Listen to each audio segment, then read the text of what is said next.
बद्दल माहिती दिलीच नाही. आता आपण ते शिकतो. आता मी तुम्हाला नोंदणीबद्दल विचारतोय की जर नोंदणीबद्दल जर कुणाला माहिती नसेल तर नोंदणीनंतर लगेच आपण डॉक्युमेंटचा क्रायटेरिया फुलफिल करू. आता नोंदणीबद्दल काही माहिती सांगणार? नोंदणीबद्दल ऑलरेडी आपण अगोदरचा एक व्हिडिओ युट्यूबला दिलेला आहे. त्यामध्ये तुम्ही तो व्हिडिओ बघून जर नोंदणी केली तर लगेच तुमची नोंदणी तिथून होऊन जाईल. ती नोंदणी फ्री ऑफ कॉस्ट आहे. तुम्हाला कुठे पैसे वगैरे भरण्याची गरज नाहीये त्याला. ओके ओके, ठीक आहे सर. तर नोंदणीसाठी तुम्ही आपल्या युट्यूब चॅनलवरचा व्हिडिओ बघू शकता. ज्यांना तो व्हिडिओ पाहिजे असेल किंवा सापडत नसेल तर त्यांनी मला मेसेज करायचा आहे. माझा नंबर मी कमेंट मध्ये देतोय चॅट बॉक्स मध्ये, तिथून तुम्ही मला मेसेज करू शकता. Okay okay sir. आता डॉक्युमेंट बद्दल आता सांगणार आहे तुम्ही? हो.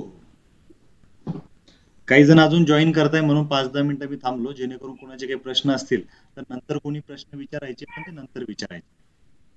ओके ओके, ठीक आहे सर. आता तुमच्या समोर मी ॲज बेसिसवर काही प्लॉटिंगचे किंवा काही जिल्ह्याचे नावं सांगतो. त्या जिल्ह्यासाठी सध्या राखीव प्लॉटिंग आहे. त्यापैकी पहिला जिल्हा येतोय रत्नागिरी, दुसरा येतोय सांगली, तिसरा येतोय सोलापूर, नंतर येतोय नाशिक, त्यानंतर येतोय अहमदनगर, नंतर धुळे, बीड, अमरावती, नागपूर आणि चंद्रपूर. या जिल्ह्यात जर आपण असाल, या जिल्ह्याच्या आसपास जर आपलं काय असेल तर तुम्हाला नक्कीच याच्यामध्ये पार्टिसिपेट होता येत. यामध्ये पार्टिसिपेट होण्या अगोदर आपण सर्वप्रथम एक ठरवायचं आहे की आपल्याला जो काही प्लॉट घ्यायचा आहे तर त्या प्लॉटची साईज किती आहे. मग साईज बघायची कुठे आणि त्याचा रेट कुठे बघायचा, आपण तिथून सुरुवात करूया. सर्वांना एक वेबसाईट दाखवतोय, त्या वेबसाईट मध्ये मी ऑनलाईन आलेलो आहे बघा.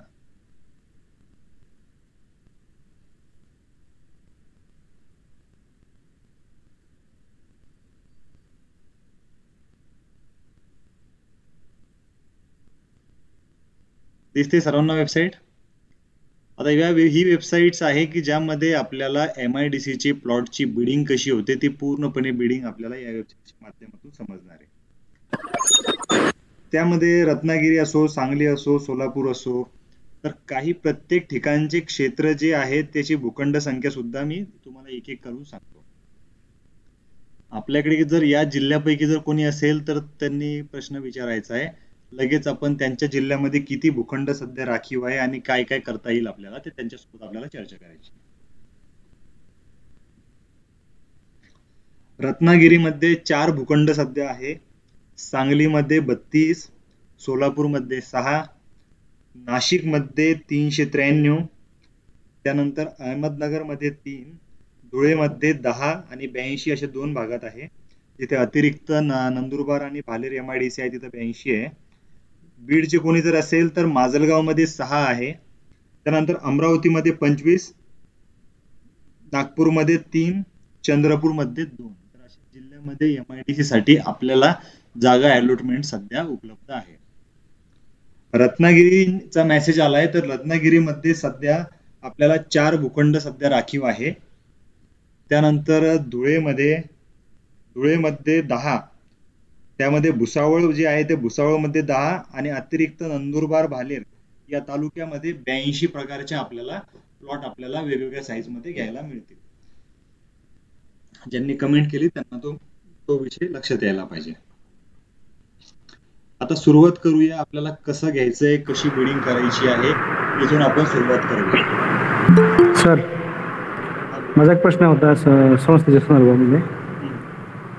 Hello sir. बोला बोला. सुशिक्षित बेरोजगार संस्थेमध्ये एका कुटुंबातील 2 व्यक्ती चालतील का? नाही चालणार नाही ते. पती पत्नी असं ऍडजस्टमेंट नाही वेगवेगळे नाही चालणार का? मग 11 पेक्षा जास्त घ्यावं लागेल का 11च घ्यावं लागेल? 13 जण घ्या. 13 का? Okay, thank you sir. सर नमस्कार. हा नमस्कार, बोला. सर मला एक थोडीफार माहिती पाहिजे होती, म्हणजे MIDC चे प्लॉट कोणत्या लोकांना भेटतात आणि काय सबसिडी किंवा कशा प्रकारे भेटते, एक बेसिक इन्फॉर्मेशन पाहिजे होती. त्यानंतर आपण सेशन थोडस. नाही, बेसिक म्हणजे ऑलरेडी सेशन मध्ये तोच विषय येतोय आपण, बेसिक प्लस एक कशी मिळवायची.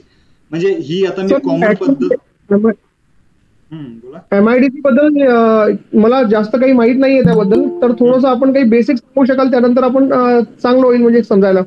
ओके. बेसिक जर समजायचं म्हणलं तर याचं बेसिक तुम्हाला शॉर्टकट मध्ये सांगतो. MIDC मध्ये प्रत्येक कॅटेगरीसाठी एक प्रकारची जागा असते, तर ती जागा राखीव ठेवलेली असते. मग त्याच्यामध्ये काही स्लॅब असतात, 25%, 20%, 30%. काही भाग जो असतो SC ST एंटरप्रेनर साठी असतो, काही ओपन साठी असतो, काही OBC साठी असतो, असा राखीव ठेवलेला असतो. मग आताची जी सध्या बिडिंग चालू आहे ती SC ST यांनी बिडिंग करण्यासाठी शासनाने काही भूखंड राखीव ठेवलेले, जे की मी तुमच्या समोर आता जी संख्या मांडलेली ती संख्या तीच आहे. पण त्यामध्ये तुम्हाला समजून घ्यायचं हे आहे की विशिष्ट कॅटेगरीमध्ये सुद्धा ऍप्लिकेशन मध्ये करण्यासाठी जर असेल, तर नंतर सुद्धा बाकीच्यांना जर अप्लाय करायचं असेल तर ही प्रोसेस काय असते, ही प्रोसेस आपण समजतोय आजच्या याच्यामध्ये. हे विशिष्ट फक्त एकाच कॅटेगरीसाठी सांगत नाही, हे सर्वांसाठी कॉमन आहे.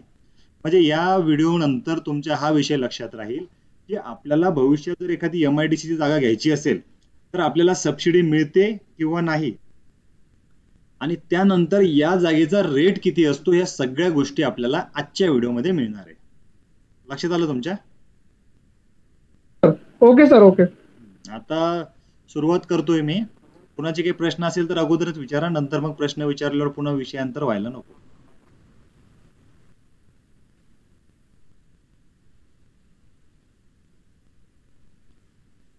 तर कुणाचे प्रश्न नाही आता?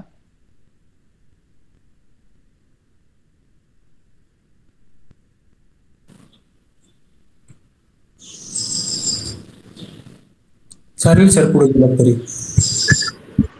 तर आता मी आलेलो आहे MIDC च्या साइट्स वर आलेलो आहे. तुम्हाला दिसते MIDC ची साइट्स.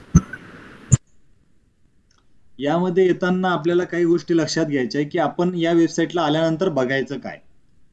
आपण कन्फ्युज होतो की हे लँड दिसतंय, टेंडर दिसतंय, investor, online, public, building plan, approval, या खूप काही गोष्टी दिसत आहे आणि काय करावं याच्यामध्ये काही सुचत नाही. मग अशा वेळेस आपण या ऑप्शनला यायचंय. दिसतंय सर्वांना? तर हे ऑप्शन्स आहे इम्पॉर्टंट नोटीस. हॅलो, कोणीतरी प्रेझेंटिंग करतोय?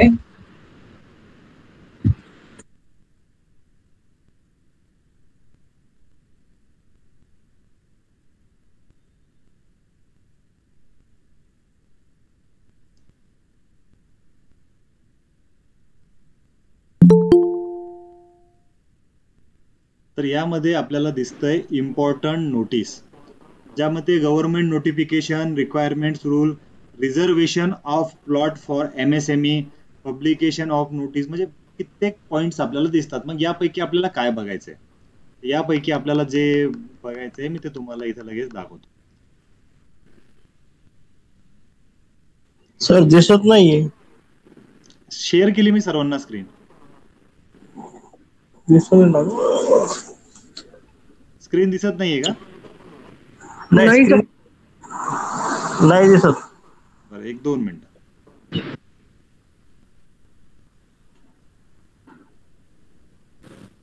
दिसते आता. हो दिसते.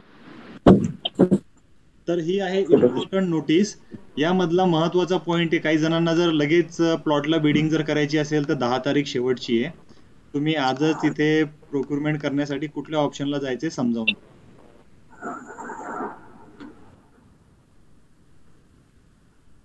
यामध्ये तुम्हाला अशा पद्धतीचे हे दिसतात. तर त्यामध्ये आपल्याला जायचं आहे click here for online e bidding land allotment. आता मी इथं क्लिक करतोय.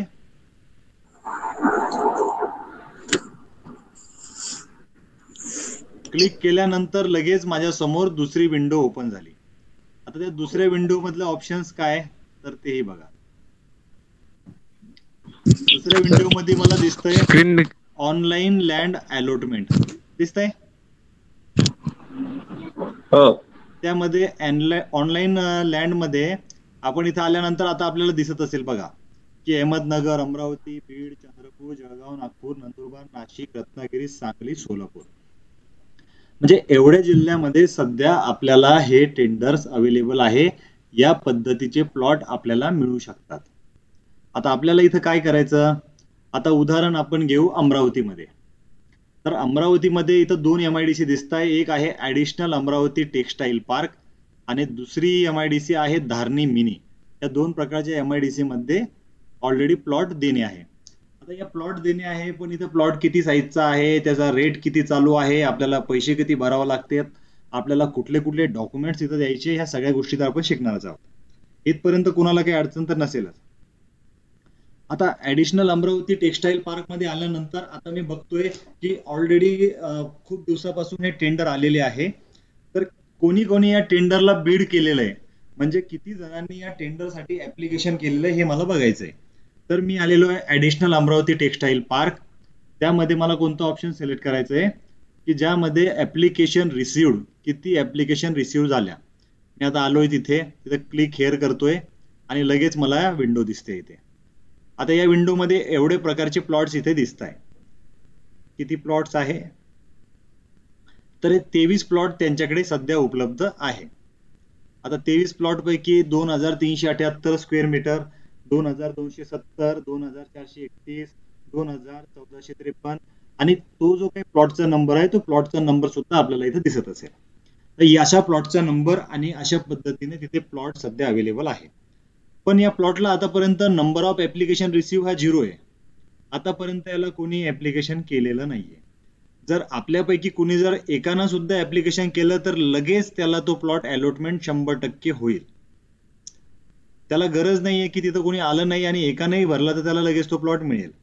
आता आपण चेक करू अमरावतीमध्ये धारणीमध्ये कुणी भरलं किंवा नाही. तर आता धारणीमध्ये चेक करतोय तर इथे दिसतंय तुम्हाला एक एक प्लॉट दिसतोय रिसिव्ह आलेला. बघा एक एक प्लॉट दिसतोय.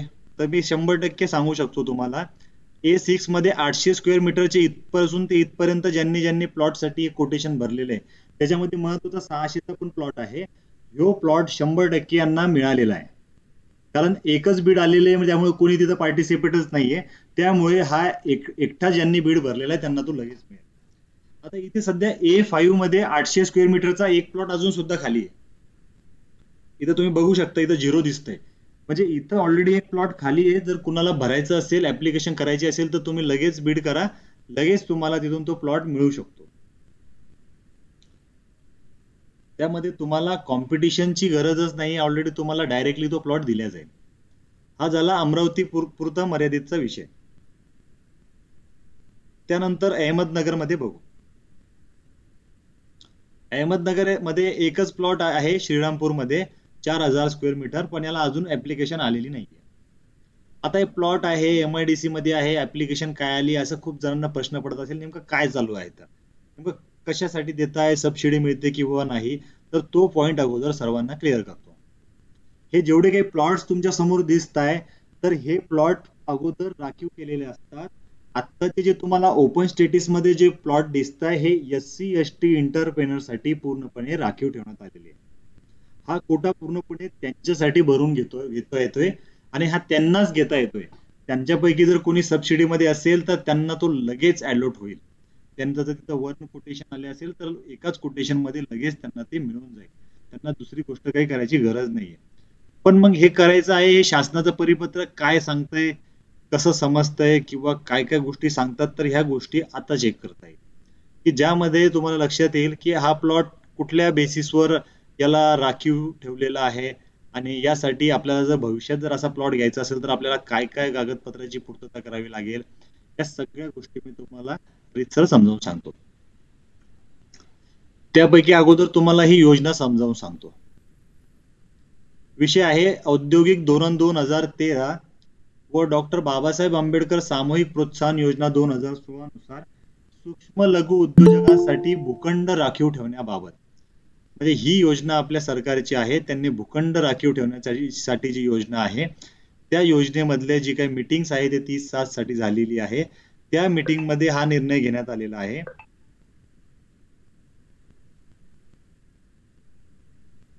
सध्या स्थितीत महाराष्ट्र औद्योगिक विकास मंडळाच्या औद्योगिक क्षेत्राचा आराखडा तयार करतेवेळी परिपत्रक क्रमांक दिलेला आहे.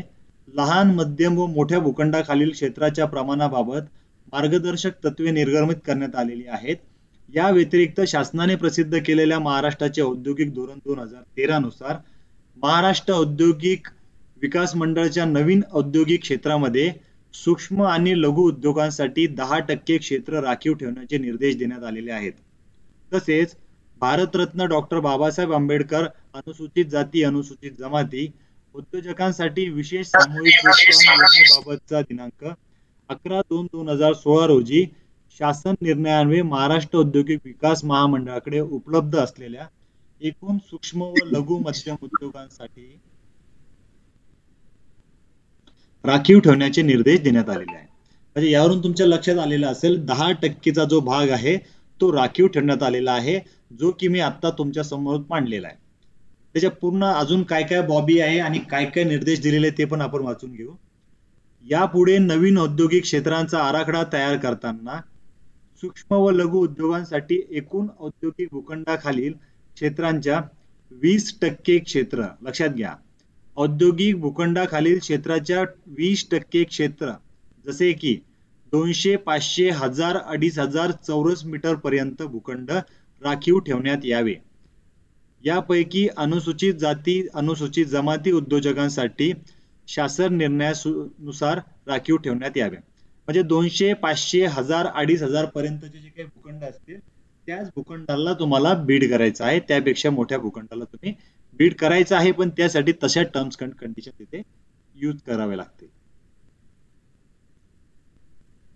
महामंडळाने यापूर्वीच विकसित केलेल्या परंतु जेथे सरळ पद्धतीने भूखंडाचा वाटप करण्यात येते त्या औद्योगिक क्षेत्रात जे क्षेत्र वाटपासाठी उपलब्ध होईल त्यामध्ये 20% क्षेत्र सूक्ष्म व लघु उद्योगांसाठी राखीव ठेवण्यात यावे व त्यापैकी अनुसूचित जाती अनुसूचित जमाती उद्योजकांसाठी 2016 रोजींच्या शासन निर्णयानुसार क्षेत्र राखीव ठेवण्यात यावे. म्हणजे ज्या ठिकाणी ओपन आणि सरळ पद्धत होईल तिथे सुद्धा 20% तुम्हाला तिथे त्याचा फायदा घेता येईल. सर्वांना नक्कीच ही योजना आता प्रॉपर समजली असेल की प्रत्येक MIDC मध्ये हा रूल इम्प्लिमेंट केलेला आहे आणि हा रूल इम्प्लिमेंट केल्यानंतरच आपल्याला त्या पद्धतीने तिथे बिडिंग करता येते. आपल्यापैकी ज्यांना आता जे जिल्हे दाखवले मी त्यापैकी आपल्याला कुठल्या जिल्ह्याचा रेट बघायचा आहे मला लगेच आता तुम्ही चॅट बॉक्स मध्ये टाका. लगेच आपण त्या जिल्ह्यामध्ये काय स्क्वेअर मीटर रेट चालू आहे आपण तो लगेच चॅट बॉक्स मध्ये टाकायचंय. बाकीचा आवाज बंद करा. या जिल्ह्यापैकी जर तुम्हाला एखाद्या प्लॉटचा रेट जर बघायचा असेल तर लगेच तुम्ही चॅट बॉक्स मध्ये टाका. रत्नागिरी अमरावती. तर आता रत्नागिरी पासून सुरुवात करतो.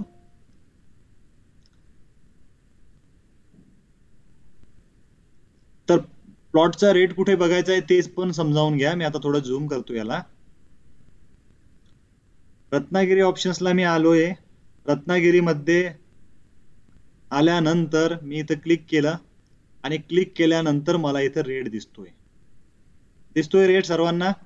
चॅट बॉक्स मध्ये सांगा, कोणीही माईक चालू करू नका, फक्त चॅट बॉक्स मध्ये उत्तर देत जा. त्याच्यामध्ये इथं रेट दिसतोय 770 रुपये पर स्क्वेअर मीटर. तर 6500चा आहे, 4900चा आहे, 6800चा आहे आणि 7000चा आहे. तर 770 रुपये सध्या तिथे रेट चालू आहे. त्यानंतर अजून कोणी मेसेज केले त्यांना दुसऱ्या जिल्ह्याचा पाहिजे तर बीड साठी बघू. माजलगाव बीड. तर बीड मध्ये खूप कमी रेट चालू आहे. बीड मध्ये फक्त 385 रुपये स्क्वेअर मीटर सध्या रेट चालू आहे लँडचा. 385 इंटू प्लॉटची साईजला तुम्ही इथं मल्टिप्लाय करायचं, इंटू करायचं त्याला आणि त्यानंतर त्याची प्राइस तुमच्या समोर लगेच येईल. त्यानंतर अजून भुसावळ साठी सांगतो 385 मला तर खूप कमी रेट वाटतो. चांगली अपॉर्च्युनिटी आहे घेण्यासाठी. भुसावळचा रेट आहे 230 रुपये, अजून कमी झाला रेट. भुसावळचा रेट सुद्धा 230 आहे आणि त्याच्यामध्ये कोणाला काय रिझर्वेशन केलेलं आहे ते सर्वांना दिसतंय. हे सर्वांसाठी आहे. 1 ते 7 पर्यंत जनरल कॅटेगरीने अप्लाय करायचं आणि MSME जनरल मध्ये जर कोणी असेल त्यांना त्याच्यासाठी 8 आणि 9 आणि SC ST एंटरप्रेनर असेल त्यांच्यासाठी 10 नंबरचा आहे. तर हा रेट सध्या अवेलेबल आहे. त्यानंतर अजून कोणाचा मेसेज आलेला आहे धुळे.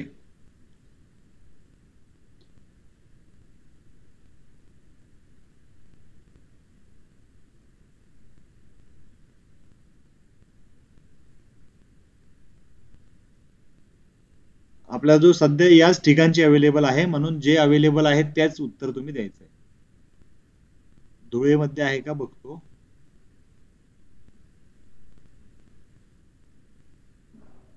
धुळेसाठी दिसत नाहीये सध्या. धुळे व्यतिरिक्त आता बरेच प्लॉटचे मी रेट तुम्हाला सांगितले. एक नाशिकचा आपण बघू. नाशिकमध्ये जर कोणी असेल तर आपण नाशिकचा पण एक चेक करू. नाशिकमध्ये आहे 1050, पण हा जनरल साठी राखीव ठेवलेला आहे, त्यामुळे तोही विषय तुम्ही लक्षात घ्यायचा आहे. आपल्याला प्रत्येकाची कॅटेगरीज तुम्हाला दिसते. आता अमरावतीकडे जाऊ. अमरावतीचा रेट किती चालू आहे सध्या, तर अमरावतीचा दोन्ही MIDCs आपण चेक करू, ज्यामध्ये अमरावतीमध्ये खूप कमी रेट आहे, 259 रेट आहे आणि ऑलरेडी ऍप्लिकेशन साठी खूप मोठे ऑप्शन्स आहे. त्यामध्ये टेक्सटाईल साठी बघा, जनरल मध्ये तुम्हाला किती तरी 16 प्लॉट दिसत आहे. MSME फॉर जनरल तिथे सुद्धा आहे. SC ST एंटरप्रेनर साठी कमी जागेचे प्लॉट असतात, जे की मी अगोदर तुम्हाला सांगितलं, तर 23, 24, 25 पर्यंत प्लॉट आहे आणि त्याचा रेट तुम्हाला दिलेला आहे 259 रुपये. हा झाला अमरावतीची एक ऑलरेडी झालेली आहे. आता दुसरी MIDC चेक करू, ज्यामध्ये धारणी म्हणून MIDC आहे, मिनी धारणी. त्यामध्ये खूपच कमी रेट आहे. हा रेट तर मला विश्वास होत नाही एवढा कमी रेट असू शकतो. फक्त 110 रुपये, 110 रुपये स्क्वेअर मीटर रेट आहे फक्त. जर 800 × 110 केलं तर तुम्ही बघा कॅल्क्युलेशन करून किती कमी रेट आहे, किती कमी रेट मध्ये तुम्हाला जागा मिळते MIDC मध्ये. ज्यांचा कुणाचा मोठा प्रोजेक्ट वगैरे करायचा असेल, इंडस्ट्रियल लेवलवर काम करायचं असेल, तर तुम्हाला नक्कीच या गोष्टीचा तुम्ही फायदा घेतला पाहिजे.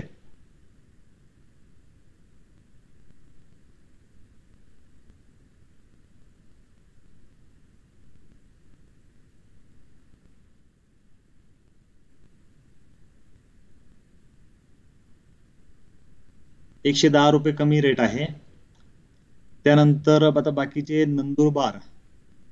नंदुरबार साठी विचारताय, तर नंदुरबार मध्ये आपण इकडले इंडस्ट्रियल एरिया बघण्यापेक्षा अगोदर हे डिस्ट्रिक्ट बघायचे, त्यानंतर हे बघायचे.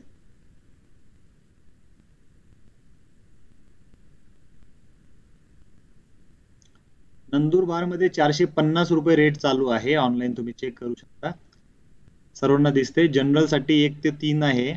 त्यानंतर MSME फॉर जनरल, त्यासाठी एवढ्या पद्धतीचे बरेच प्लॉट अवेलेबल आहे. आणि हा तर मला खूप कमी साईजचा वाटतोय. 200 स्क्वेअर मीटर म्हणजे खूपच कमी झालेला आहे. तर हा एक चांगल्या पद्धतीचा प्लॉट आहे, तो सुद्धा घेऊन आपण तिथून सुद्धा चांगल्या पद्धतीने आपली कंपनीची सुरुवात करू शकतो. सर्वांना लक्षात आला विषय? कुणाला काय अडचण आहे प्लॉटिंग बद्दल? आता हा विषय आपण शिकलो फक्त प्लॉटिंगच्या संदर्भात, की अशा पद्धतीचे प्लॉट तर उपलब्ध आहेत, पण हे प्लॉट घेण्यासाठी आपल्याला काय करावं लागतं हे सुद्धा आपण शिकायला पाहिजे, जेणेकरून आपल्याला बिडिंग करताना कुठल्याही प्रकारची अडचण येणार नाही.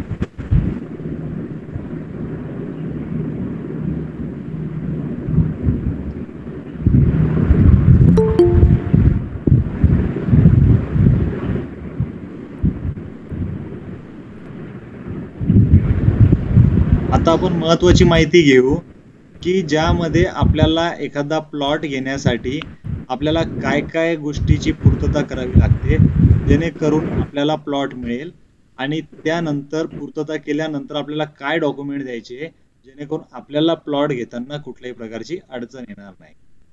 सर्वांना डॉक्युमेंट शेअर करतोय, तिथं तुम्ही लगेच बघा. ते डॉक्युमेंटची पूर्तता जर आपल्याकडे असेल तर नक्कीच तुम्हाला MIDC मध्ये प्लॉट घेण्याचं तुमचं स्वप्न पूर्ण होऊन जाईल.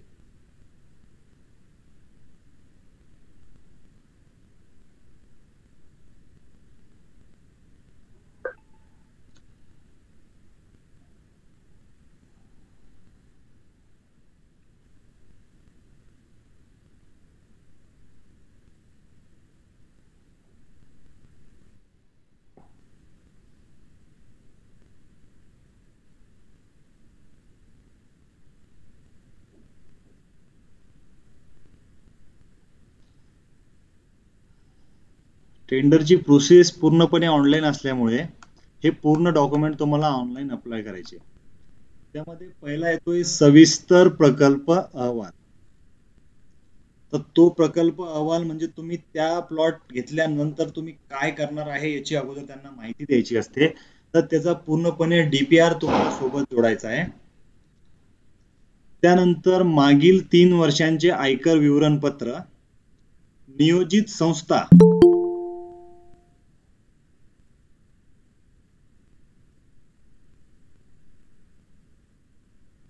कंपनी यांनी त्यांच्या प्रवर्तकाच्या नावे आयकर विवरणपत्र सादर करावे. म्हणजे याचा अर्थ असा होतो, एखादी नियोजित संस्था आहे तर संस्थेच्या नावाचे जर नाही दिले तरी चालेल, पण त्यांचे जे प्रवर्तक आहे तर त्यांच्या नावे आयकर रिटर्न असेल तरी ते चालेल. 3 वर्षाचे IT रिटर्न लागेल. अप्लाय करताना संस्थेच्या नावाने करायचे आणि रिटर्न देताना त्या व्यक्तीचे प्रवर्तकाचे द्यायचे. तसा त्यांचा ठरावावर त्यांनी ते गोष्ट लिहायची असते.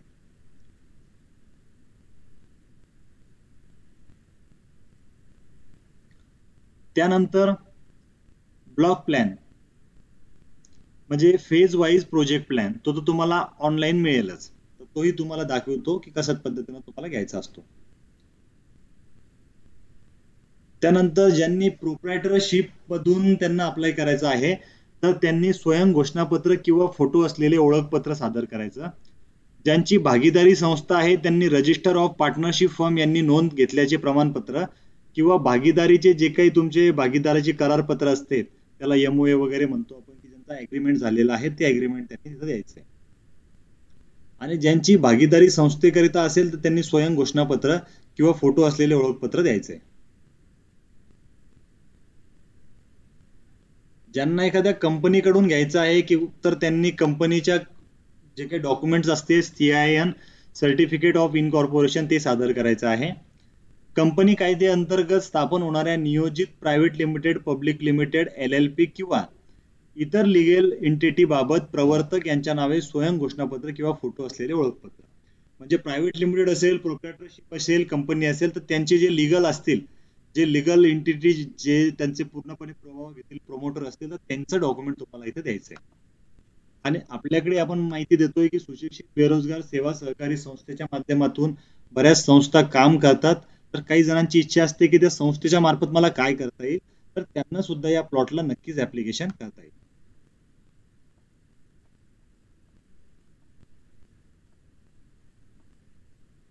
काही पब्लिक ट्रस्ट असतील तर त्या सुद्धा अप्लाय करू शकता.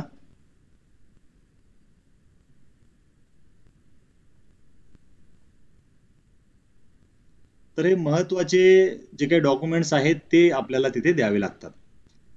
त्यानंतर सविस्तर प्रकल्प अहवाल म्हणजे DPR. तर अर्जदारांनी त्यांच्या प्रस्तावित उद्योगांचा सविस्तर प्रकल्प अहवाल DPR सादर करायचा आहे. तो अहवाल तुम्हाला सादर केल्यानंतरच ते स्वतः बघतील, चेक करतील की तुमचा प्रोजेक्ट कुठला आहे. तो प्रोजेक्ट तुमचा प्रॉपर असेल तर लगेच तुम्हाला तिथं प्लॉट अलॉटमेंट होईल.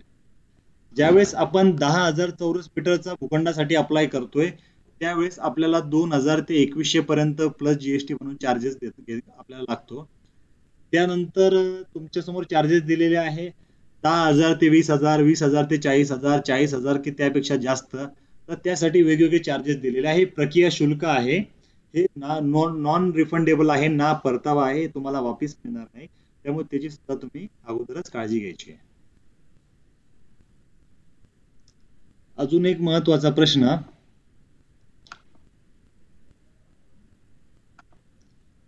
हा विषय येतो EMD. आता इथपर्यंत कोणाला काही अडचण आली, काय वाटतंय, अजून प्रश्न वाटतंय कोणाला? कोणाला काही प्रश्न वाटत असतील तर विचारा आत्ताच, म्हणजे समोरचा पॉइंट तुमच्या लगेच लक्षात येईल.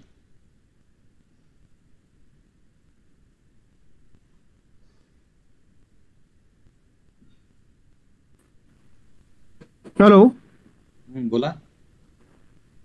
सर, म्हणजे आपल्याला ज्या शहरासाठी आपल्याला अप्लाय करायचं आहे, MIDC साठी अप्लाय करायचं आहे, त्या शहरातलं राहणं आपलं कंपल्सरी आहे तिथं राहणं? नाही, तसं कंपल्सरी नाहीये. बिडिंग कुठेही करू शकतो. फक्त त्या एरियासाठी त्या सेक्शन मध्ये त्या कॅटेगरी मध्ये तुम्ही बसायला पाहिजे. ओके, ठीक आहे सर, थँक्यू. तुमचा जिल्हा याच्यामध्ये नाहीये म्हणजे याचा अर्थ तुम्ही अमरावतीत करू शकत नाही असं नाहीये. तुम्ही जर पूर्णपणे एलिजिबल क्रायटेरिया मध्ये बसताय तर नक्कीच तुम्ही अमरावतीला बीड करू शकता. हॅलो सर, धुळ्याला आहे धुळ्याला 2 MIDC आहेत, एक नळडाणा आणि धुळे. हो, तर तिथं अवेलेबल आहे का नाही ते कसं कळेल सर? आपण आता धुळ्याचं बघितलं, धुळ्याचं मला वाटतं अवेलेबल नाहीये. असं आहे का सर? तिथं म्हणजे ऑफलाईन जाऊन तिथं तपास केला तर समजू शकतं का? नाही, सर्व प्रोसेस ऑनलाईन आहे. धुळ्याला आहे ना? आहेत का सर? हो, मी आता केव्हा आहे काय समजेल का सर? धुळ्यामध्ये 10 आणि अतिरिक्त नंदुरबार मध्ये 82. नंदुरबार 100 किलोमीटर सर आहे धुळ्यापासून. नाही, बरोबर आहे. मग दुसऱ्या अप्लाय करा ना. नाही मग नळणाना आणि धुळे केव्हा समजेल आपल्याला? ऑनलाईनच समजेल का ऑफलाईन जाऊन तपास करावा ऑनलाईन लागेल? चेक करायचं, तुमच्या आसपासच्या लोकांनी कोणी भरलं किंवा नाही तेही तुम्हाला दिसेल. मी ऑलरेडी व्हिडिओमध्ये सर्व दाखवलेलं पण आहे. तुम्ही जर उशिरा जॉईन केला असेल तर तुमच्या लक्षात नसणार. नाही होतो सर, मी तेव्हा धुळ्याला अवेलेबल नव्हतं.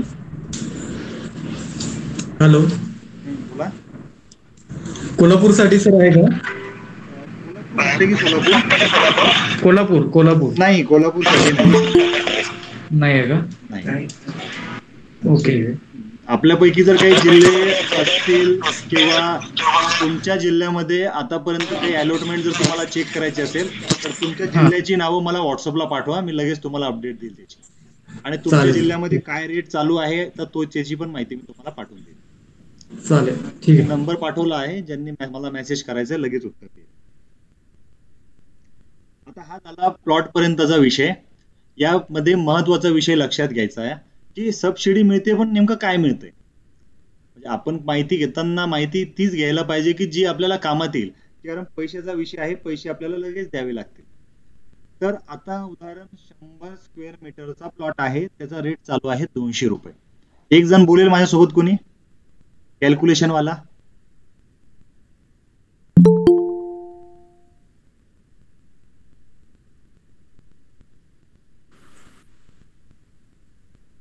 काय म्हणले सर? तुम्हाला एक प्रश्न विचारतो. हा, 200 स्क्वेअर मीटरचा प्लॉट आहे, त्याचा रेट आहे 100 रुपये. तर त्याची प्राइस किती होते? 2 लाख 20,000. बरोबर होते का? हो. त्याचे 5% काढा. 5% 4,000. किती? त्याचे 5% ना 4,000. 4,000. ओके. तर ते आता तुमच्या समोर एक कॉलम दिसतोय ना तुम्हाला, अर्नेस्ट मनी डिपॉझिट. तर ज्यांना सुद्धा प्लॉट घ्यायचा आहे त्यांनी त्या प्लॉटची किमतीवर कमीत कमी त्यांना अर्नेस्ट मनी डिपॉझिट हे 5% त्यांना भरावे लागतात. लक्षात आलं सर्वांच्या? 20,000. इथं तुम्हाला दिसतंय औद्योगिक भूखंडाचा प्रचलित दर प्रति चौरस मीटर इंटू मागणी केलेले क्षेत्र इंटू 5%. म्हणजे 5% त्यांना त्या भूखंडाचा अगोदर EMD भरावा लागतो. 5%. फक्त यामध्ये महत्वाचं आहे की यामध्ये तुम्ही जे आत्ताचे जे मी तुम्हाला पैसे दाखवले होते, जी 2200-2400 रुपये जी फीज आहे, ती फीज तुम्हाला नॉन रिफंडेबल होईल आणि जी इसारा रक्कम आहे ती तुम्हाला पूर्णपणे रिफंडेबल होईल जर तुमचं टेंडर पास झालेलं नाही.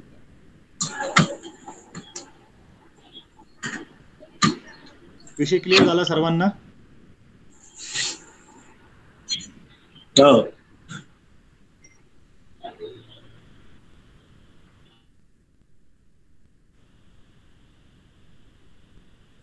त्यानंतर एखाद्याने पैसे भरले तर मग पैसे भरल्यानंतर तो व्यक्तीचे डॉक्युमेंट्स किंवा त्याचा प्रोजेक्ट त्यांना मान्य झाला नाही, त्यांना वाटतंय की नाही हे कुठेतरी व्यवस्थित नाहीये किंवा यांना आपल्याला काम देता येत नाही, तर त्यांच्यासाठी अट समजावून घ्या. तांत्रिक दृष्ट्या अपात्र ठरलेल्या निविदाधारकांना त्यांनी महामंडळाकडे जमा केलेली 5% इसारा रक्कम त्यांनी ज्या बँकेच्या खात्यातून 5% इसारा रक्कम ऑनलाईन महामंडळाकडे जमा केली ती त्याच पद्धतीने रक्कम त्यांना पूर्णपणे ती रक्कम जी आहे ती त्यांच्या खात्यात पूर्णपणे वर्ग होईल. म्हणजे ती रक्कम तुम्हाला लगेच तुमच्या अकाउंटला रिटर्न येऊन जाईल.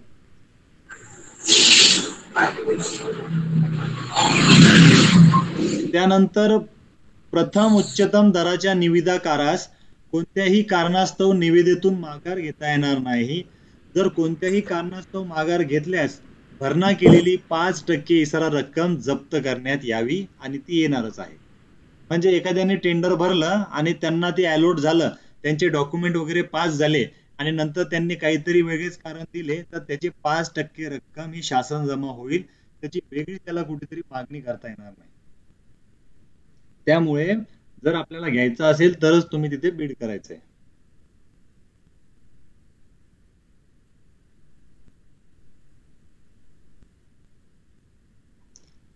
त्यानंतर भूखंड वाटप आदेश निर्गमित झाल्यावरच द्वितीय उच्चतम निविदा धारकास त्यांनी महामंडळाकडे जमा केलेली 5% इसारा रकमेचा परतावा करण्यात यावा. म्हणजे जर 3 टेंडर्स आले, 3 भूखंडासाठी ऍप्लिकेशन आली, तर एकाला जर टेंडर मिळालं, एकाला जर जागा मिळाली, तर लगेच दुसऱ्यांकडचे जे पैसे होते ते लगेच त्यांना रिटर्न करत होईल. त्याला कुठलीही वाट बघण्याची गरज नाही, ते लगेच ऑटोमॅटिकली त्याच्या अकाउंटला जमा होतील.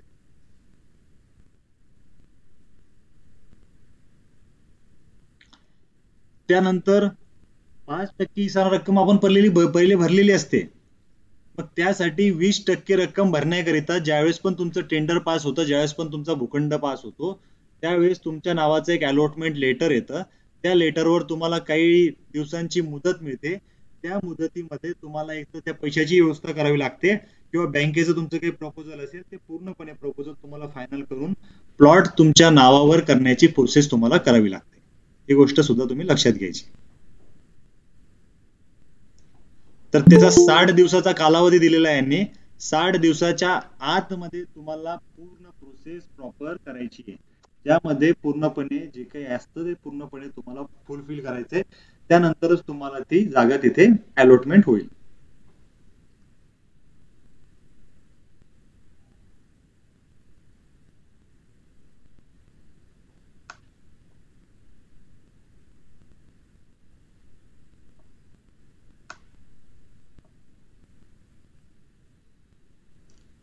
ज्यांना ज्यांना या पीडीएफ ची रिक्वायरमेंट्स आहे, ही पीडीएफ पाहिजे, तर त्यांनी मला व्हॉट्सअपला मेसेज करा. लगेच आपल्या एक तर टेलिग्राम चॅनलवर बघायला मिळेल किंवा मी सर्वांना व्हॉट्सअपला पर्सनली ती पीडीएफ पाठवून देईल. आता ऑलरेडी याबद्दल आपण खूपच डिटेलमध्ये चर्चा केली.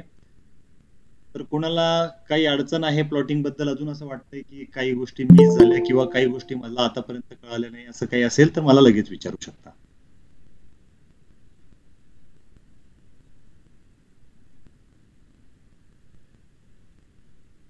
कुणाला प्रश्न पडलेला नाहीये?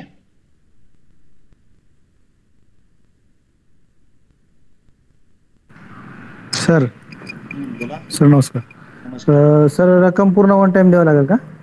आता हे बघा, जर तुमच्या पूर्ण प्लॉटची व्हॅल्युएशन जर 10 लाख रुपये होत असेल तर 10 लाख रुपयाचे 5% तुम्हाला वन टाइम भरावे लागतील. टेंडर म्हणजे कोटेशन भरण्याच्या टाइमला, जसं की आपण एखादा भूखंड घेतोय तर त्याच वेळेस तुम्हाला 5% भरायची आहे, प्लस प्रोसेसिंग फी पण भरायची आहे.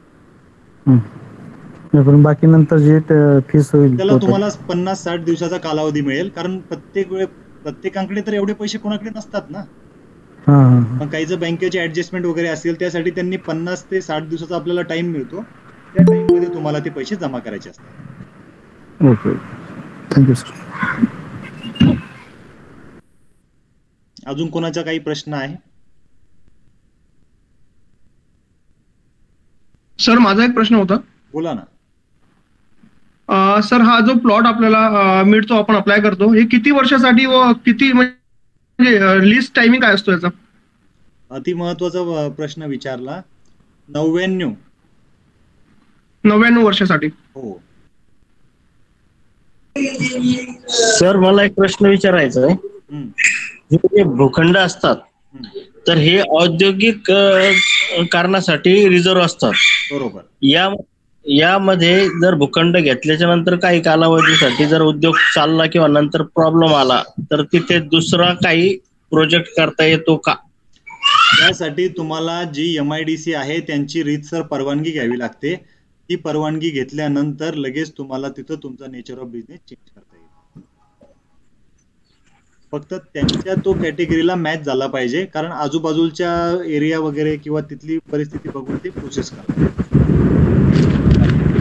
सर बोला. हॅलो, भूखंड घेतल्यानंतर किती दिवसात किती वर्षात आपला प्रकल्प टाकावा लागतो सर? नाही, तो तुमच्या एकदा त्यांनी पैसे दिल्यानंतर हँडओव्हर झाल्यानंतर त्यांचा विषय संपतो. मग नंतर तुम्ही टाकण्याची प्रोसिजर चालू करायची. नाही सर, असं काहीतरी नियम आहे ना की तुम्ही वर्ष 2 वर्षात कधी तिथं प्रकल्प नाही टाकला तर जागा तशीच पडून असली तर ते आपल्याला परत द्यावं लागतं तो भूखंड असं. नाही, भूखंड परत तशी प्रोसिजर नाहीये ती.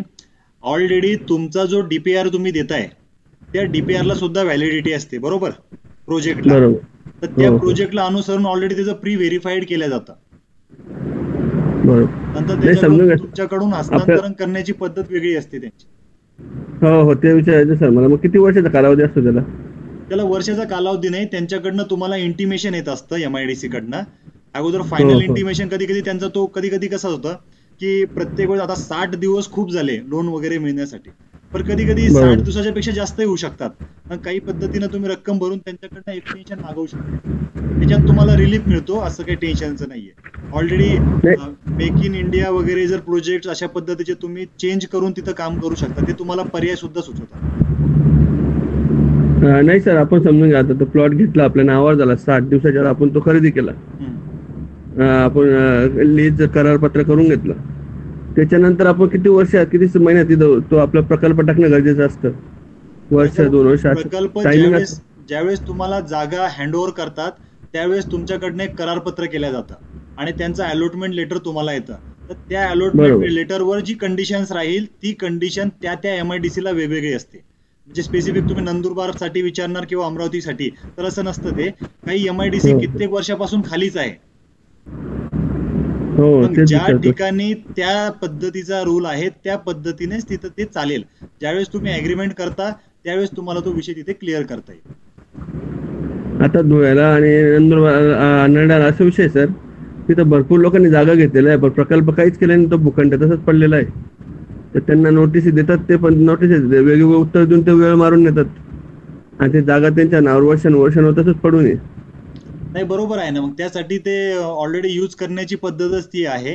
काही जणांनी काय केलं की प्रोजेक्ट दाखवला वेगळा आणि टाकला वेगळा बिझनेस, असे खूप उद्योग चालतात. मग त्याचं व्हेरिफिकेशन झाल्यानंतर त्यांना ते बाद करतात की ज्या गोष्टीसाठी MIDC दिली, उदाहरण तुम्हाला टेक्सटाईल साठी दिली तर तुम्हाला टेक्सटाईलच्या संदर्भातच टाकावं लागेल. तुम्ही जर काहीच टाकला नाही तर त्याचा तो विशिष्ट टाइम पिरियड मध्ये तुमच्याकडनं तो फोरफिट केला जातो. त्याचा गैरवापर जर केला तर ते नक्कीच कारवाई करतील तुमच्या.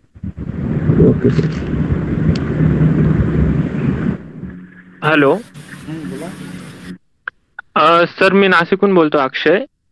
आता आपण हे प्लॉटचं अलॉटमेंट बघतोय, तर मी राहायला नाशिकला आहे, तर मी इथून अमरावतीला अप्लाय करू शकतो का? हो, अप्लाय करू शकता. Okay okay, thank you sir. Apply करताना महत्वाचं प्लॉटिंग मध्ये लक्षात घ्यायचं, 10 तारीख शेवटची आहे. तुम्हाला वाटलं तर ऑनलाईन दाखवून देतो तुम्हाला. सर्वांना पुन्हा एकदा लाईव्ह प्रेझेंटेशन दाखवतो जेणेकरून तुम्हाला नंतर घरी चेकही करता येईल. तर डेट चेक करायची, बघा डेट चेक करायची. इथे दिसते सर्वांना डेट?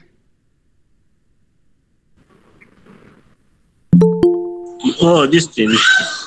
इथं डेट चेक करायची आणि या डेटच्या आतमध्ये तुम्हाला बिडिंग करायची आहे तुमची. आणि तुमच्या नाशिक मधून असाल किंवा कुठून असाल, अगोदर तिथे चेक करून घ्या तिथं कोणी भरले किंवा नाही. तर त्यासाठी या ऑप्शनला क्लिक करायचं. आणि जर त्याचा तुम्हाला प्लॉटचा मॅप वगैरे बघायचा असेल तर आपण एखाद्या प्लॉटचा मॅप बघू. मी बीडचा मॅप बघतो. दिसतोय?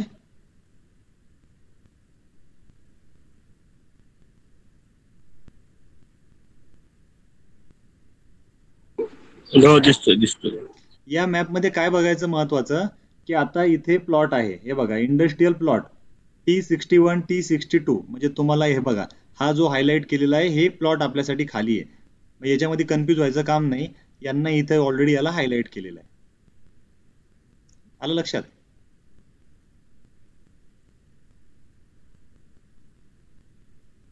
आणि इथून तुम्ही अंदाज लावू शकता बाकीच्या प्लॉटला कशा पद्धतीने इथं कुठले कुठले MIDC आहे आणि तिथे काय काय ठिकाणचं काम चालू आहे ते पण तुम्हाला इथे बघायला मिळतं.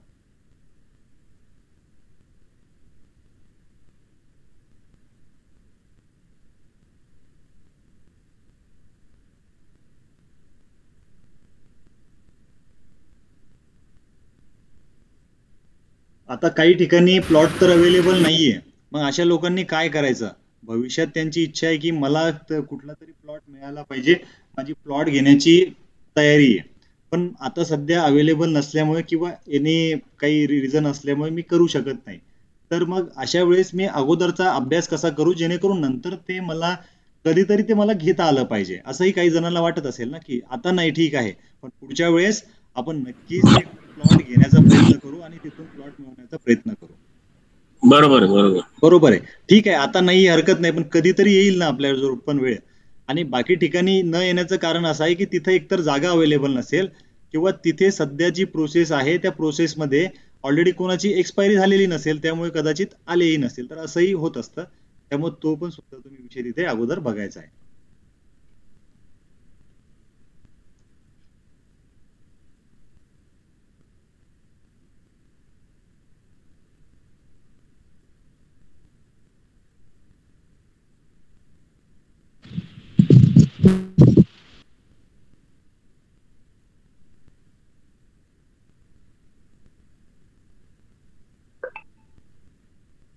तर त्यासाठीच तुम्हाला MIDCच्या साईट्सवर पूर्णपणे डिटेल्स बघायला मिळेल, जिथून तुम्हाला प्लॉटची माहिती, कुठे कुठे अलॉटमेंट्स आहे किंवा कुठे काय काय प्लॉट्स अवेलेबल आहे, या सगळ्या गोष्टी तुम्हाला वेबसाईटवर ऑनलाईन बघायला मिळतील.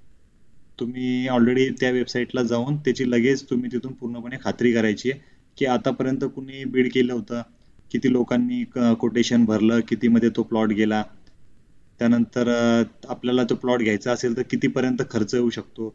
म्हणजे पुढचं जे काम येणार आहे त्याची तुम्हाला एक अंदाजित एस्टिमेट येईल की ठीक आहे 200-300 किंवा 8-9-10 लाख रुपये ते मला मिळू शकतंय. तर तुम्ही त्याची सुद्धा तयारी करू शकता. मी ते पण चेक करून बघतोय, पण थोडा नेटवर्किंगचा इश्यू येतोय म्हणून मला डेटा दिसत नाहीये. पण तुम्ही नंतर त्याला त्या वेबसाईटला चेक करू शकता मध्ये. ते तुम्हाला सर माझा एक प्रश्न होता. हा बोला.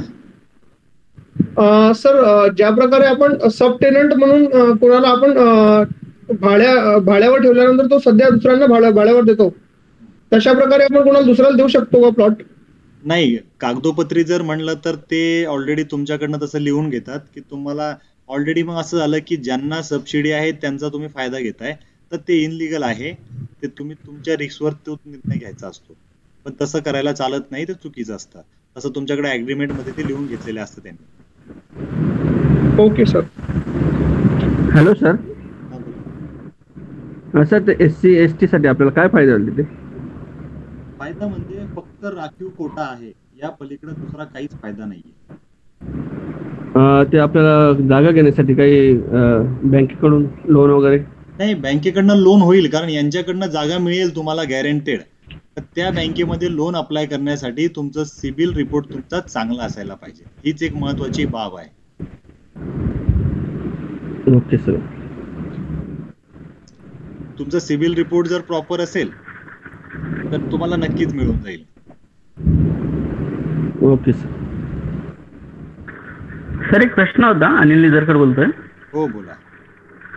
अच्छा, हे DPR जे म्हटले ते आपल्या रजिस्टर्ड चार्टर्ड अकाउंटंट कडनं सर्टिफाय झालेला असायला पाहिजे, आणि दुसरं जे आपलं सिव्हिल वर्क असणार आहे त्याचा प्लॅन पण म्हणजे रजिस्टर्ड म्हणजे जे चार्टर्ड इंजिनियर असतात त्यांच्याकडनं अप्रूव्ह करून घेतला पाहिजे का?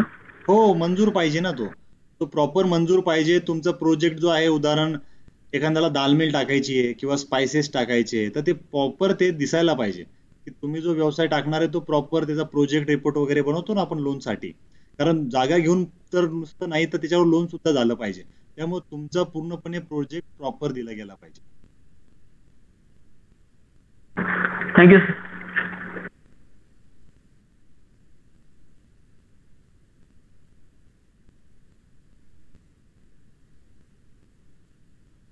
तर अजूनही कोणाला ऍप्लिकेशन करायची आहे तर त्यांच्यासाठी ऍप्लिकेशन ओपन आहे, ऑनलाईन वेबसाईट मध्ये बघू शकता. हॅलो. हा बोला. हा सर, रजनी मकाळे बोलते. सर मी रजिस्ट्रेशन केलंय सर, परंतु माझं फॉर्मवर आहे ना, मी दाल मिल टाकलं सर. मला चेंज करायचं होतं, कारण नांदगाव पेठला सर टेक्सटाईलची जागा आहेत ना, तर त्यामुळे. टेक्सटाईल मध्ये अप्लाय करायला अडचण नाही, पण आता डॉक्युमेंटेशन तुम्ही चेंज कसे करणार? ऑलरेडी तुमचं नोंदणी झालेली आहे. हो सर, पण ते एडिट करून नाही होत का? नाही, त्यासाठी तुम्हाला ते रिवाइज करावं लागेल. पुन्हा रिवाइज करून बघा, ते होईल. ते सर मला नाही जमलं सर, म्हणून मी तुम्हाला विचारते.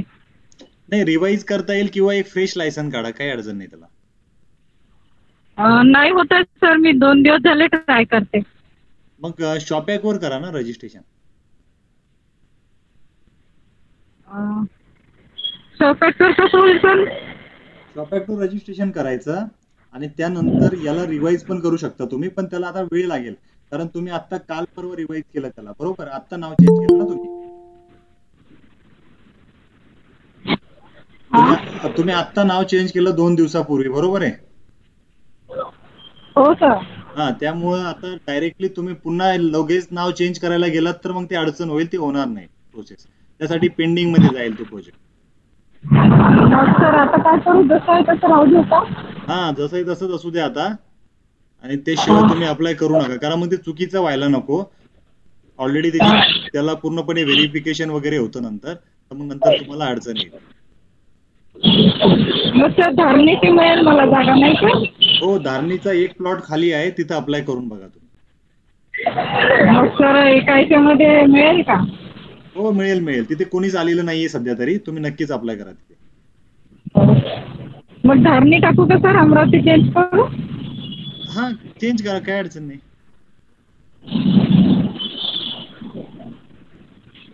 सर माझा एक प्रश्न होता. हॅलो. हा, बोला बोला. सर माझा एक प्रश्न होता असा की लोक MIDC मध्ये आपले प्लॉट दुसऱ्यांना विकतात, पण त्यांना तो अधिकार नसतो. तर याच्यात अशा प्रकारे म्हणजे विकता येतं का, किंवा काही म्हणजे याच्यात काही समोर काही लिटिगेशनला काही प्रॉब्लेम्स वगैरे असतात काही? ते प्रॉब्लेम असतात म्हणजे कसं असतं, प्रत्येक जिल्ह्यावाईज असतं बघा. म्हणजे ज्या MIDC ला तुम्हाला माहिती असेल की एक ऑफिसर नेमलेला आहे, कलेक्टर ऑफिस कडून, माहिती तुम्हाला? सर आवाज कटला तुमचा, वापस पुन्हा प्लीज रिपीट करा. MIDC मध्ये एक ऑफिसर नेमलेला असतो प्रत्येक MIDC मध्ये. तिथला कलेक्टर, डिस्ट्रिक्ट कलेक्टर जो असतो, त्यांच्या हाती जो SDM वगैरे असतात, ते सर्वजण बघतात प्लॉटिंग मध्ये आणि आपल्या MIDC मध्ये काय काय प्रोजेक्ट चालतात. तर हस्तांतरणीय तो विषय नसतो, कारण ज्यावेळेस तुम्हाला सूट मधून दिल्या जाते तर टोटल लायबिलिटीला जर ते कॅपेबल होत असेल तरच तो हस्तांतरणीय होतो. पण शेवटी ज्यावेळेस तुमच्याकडनं तो बॉन्ड केला जातो, करार केला जातो, त्या करारावर तो विषय पूर्णपणे अवलंबून असतो. शक्यतो त्याला ट्रान्सफर करता येत नाही. पण जर तुमच्याकडे काही प्रोजेक्ट नसेल, तुम्ही तशी रिक्वेस्ट त्यांना दिली, त्यानंतर सरेंडर करायचं जर केलं तर ते होईल सेल नक्कीच. अच्छा, म्हणजे लिगली होईल ते, आणि आपण बाहेरच्या बाहेर पार्टी सोबत केलं तसं नाही होईल? नाही, तसं नाही होणार. यांची तुम्हाला जरी तुमच्याकडे प्लॉट आलेला आहे, जरी तुम्ही पैसे भरले, पण हे सर्व गोष्टी MIDC च्या अंतर्गत आहे. तुम्ही साधी काही गोष्ट जर करायची तर तुम्हाला प्रत्येक वेळेस MIDC ची परमिशन घ्यावी लागते. Okay sir.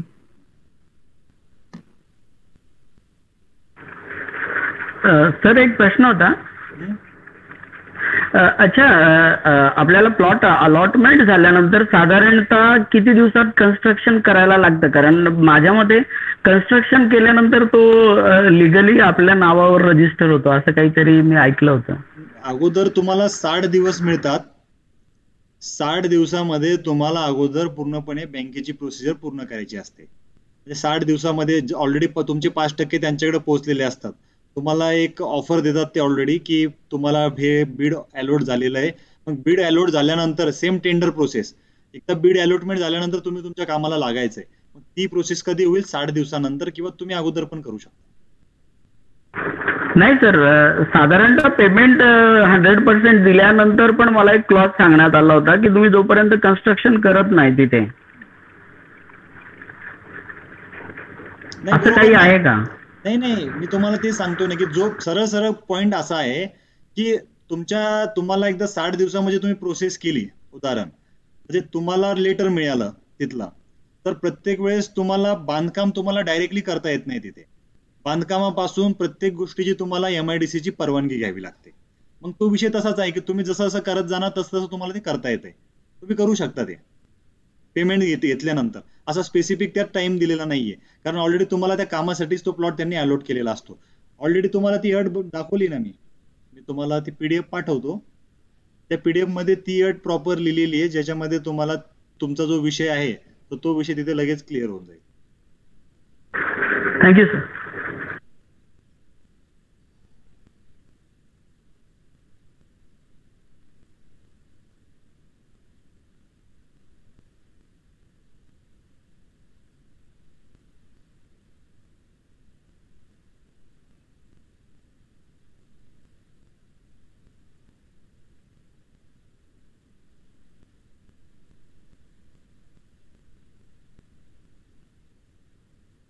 Hello sir. हा बोला.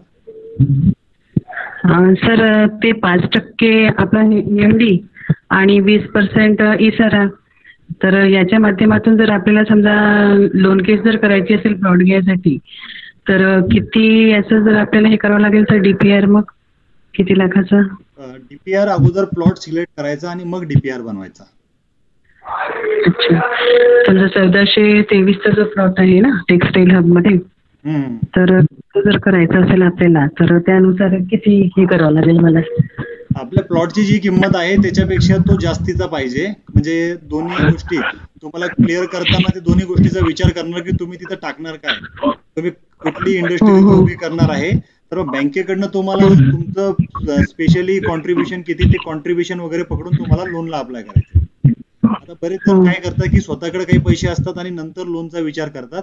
तर मग तुम्हाला ऑलरेडी तुमच्याकडून तुम्ही शून्यापासून सुरुवात करताय, तर मग तुम्हाला तुमचं कॉन्ट्रीब्युशन ऑलरेडी 5% मध्ये येते, बरोबर. त्यानंतर लगेच तो प्रोजेक्ट टाकताना तुम्ही जास्त रक्कम टाकायची, कारण तुमची मशिनरी कॉस्ट पण येईल. तुम्हाला ऑलरेडी आपण व्हिडिओ मध्ये सांगितलं होतं तुम्हाला मशिनरी कॉस्ट वगैरे टाकायची आहे. बघितलं तुम्ही व्हिडिओ? हो सर. ज्यामध्ये तुमचं कॉन्ट्रीब्युशन आणि मशीनचं कॉन्ट्रीब्युशन प्लस तुम्हाला बांधकाम खर्च, ते सर्व गोष्टी आपण सांगितलेल्या होत्या त्या व्हिडिओमध्ये. त्यानंतर तुम्ही ते पैसे मंजूर केल्यानंतर पूर्णपणे खाली तुमची अमाऊंट पूर्णपणे प्लस झालेली होती. तीच तुमची फायनल झाली रक्कम. आणि त्या जी रक्कम शेवटी आलेली आहे त्या रकमेवरच तुम्हाला डीपीआर